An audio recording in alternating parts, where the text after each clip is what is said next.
It's a brand new year, and I'm only a few weeks away from moving to my new studio. So I thought it was a good opportunity to share the 5 things that I'm going to upgrade in my next space. The first priority on my list is to reduce the noise floor in my studio. I don't expect to ever find a way to completely eliminate all of the noise in my next studio either, but I definitely need to address the noisiest components of my system: the fans in my video switcher and my PC. I find myself needing to use a lot of room noise reduction because of this, especially when I use compression. As I compress the signal of my voice, for example, it helps to reduce the difference between the loud and quiet parts and allows me to turn up the overall level of my voice, but in doing that, I also increase the level of the noise. So, to fix that problem, I use iZotope RX voice denoise, and it does an amazing job, but I wish I didn't need to use 10 dB of noise reduction to manage the noise in my recordings. I'm always imagining how great my recordings could sound if I didn't have to use as much or any noise reduction. My plan is to 1. Create more distance between me and this equipment. The further you are from the source of the noise, the quieter the noise will be. But considering I won't be working in a large room, I probably won't have much space to work with in this regard. So in my next studio, I'd like to place the noisy equipment in a closet as long as it's large enough and stays cool enough for my equipment. It's also going to be important to choose a nice and quiet room. A basement could be a good option because the exterior walls and the ground isolate you from the noise outside.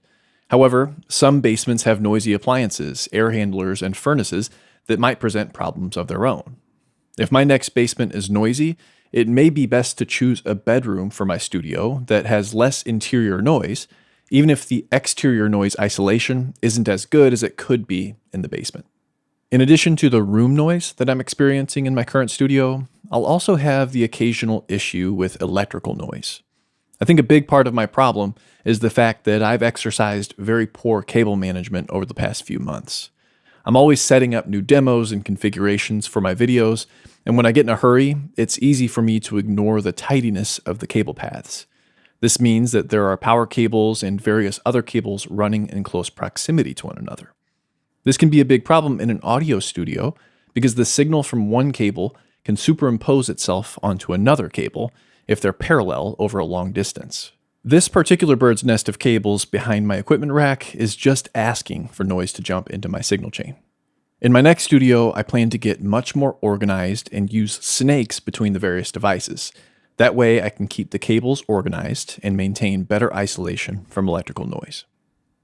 I'd also like to step up the acoustic treatment in my next room.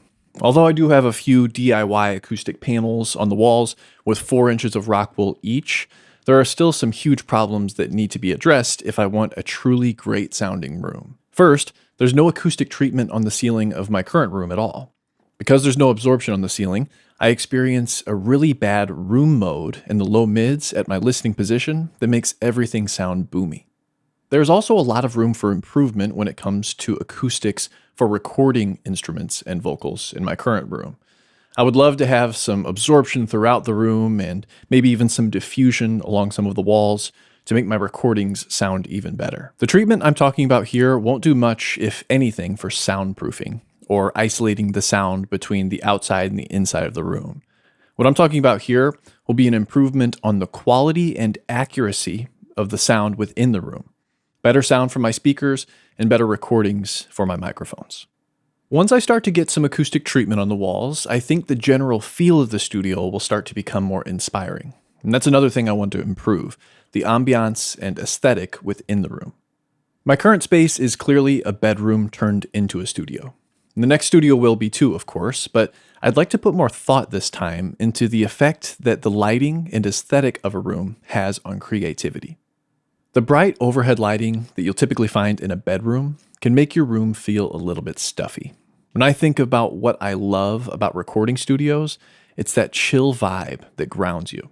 And that's what I'm going for in my next studio. Now, some of that groundedness that you experience in a great recording studio is just the noise level and the acoustics. But I think the color and lighting plays a larger role than we may realize. The goal in my next studio space will be to introduce some warm colors and dimmer lighting. I want to create that vibe in my studio that reminds me of the glow of guitar amplifiers' vacuum tubes. I've actually been experimenting with these Govee lights in preparation for the next space. You can control the brightness and color from a mobile app to create a look that gets you in the right mood for creating music. Another thing I need in my next studio is a better storage solution for my microphones, mic stands, and cables. I need to get a cabinet or drawers that will hold all of my microphones safely in one place, and I also need a case or a shelf that will hold all of my mic stands. And most importantly, I need a good solution to mount my cables in a way that's clean and easily accessible. If you've got any suggestions for how to do this, please let me know in the comments below this video. Having a place for everything will mean that the studio stays organized. In my experience, the more organized the studio, the more organized the projects within that studio will be. When things are unorganized, it creates delays and distractions. So, if you're playing the role of both the audio engineer and the musician, it's important that the engineer within you creates a smooth experience for the musician in you to create freely. Hey, if you made it all the way to the end of this video, you're going to love the video that's on your screen next. I'll see you over there.